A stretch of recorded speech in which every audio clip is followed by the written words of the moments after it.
Ready start.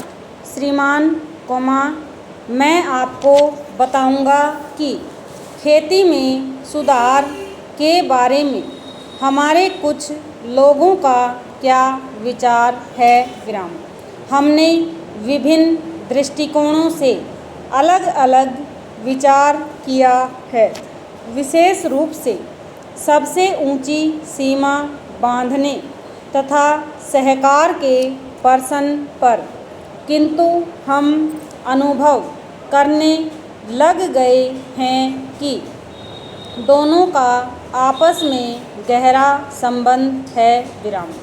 अगर हमारे देश में बड़े बड़े फार्म होते तो यह कल्पना की जा सकती है, भले ही आप इससे सहमत न हों, कि उनका कार्य संचालन दक्षता से होता और उत्पादन भी बहुत बढ़ सकता और साथ ही साथ आधुनिक तौर तरीकों का विस्तार हो सकता। विराम।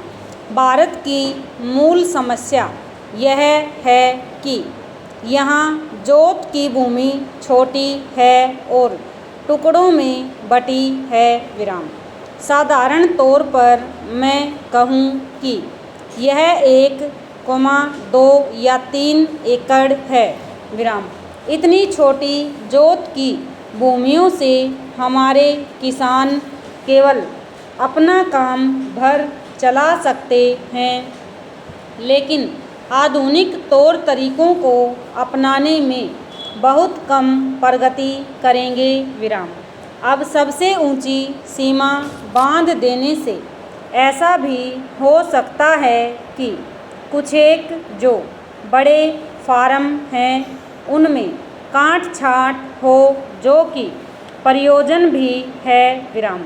अगर आप चाहते हैं कि प्रगति हो और आधुनिक तौर तरीकों का प्रचलन हो, तब तो ये जो अनगिनत छोटे छोटे फार्म हैं, इनको सहकारी ढंग से चलाना है, जिससे कि वे आधुनिक उपायों का लाभ उठा सकें। विराम। पैराग्राफ।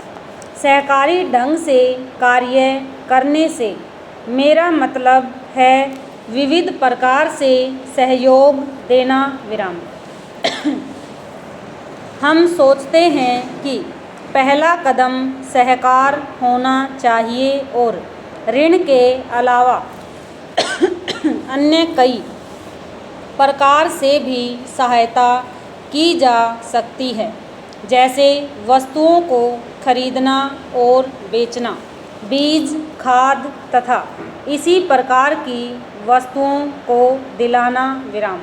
दूसरा कदम है धीरे धीरे बीच वाले आदमी को हटा देना। विराम।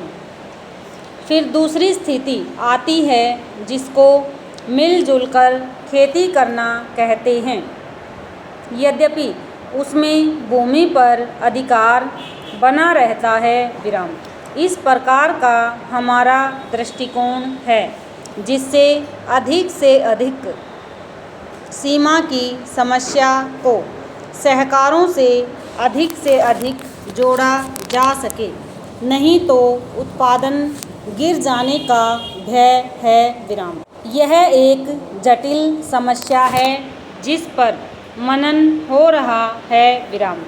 सहकार से मेरा मतलब एक गांव के सहकार से है और ज़्यादा से ज़्यादा 2-3 गांव का सहकार भी हो सकता है यदि वे निकट से संबंधित हैं। विराम।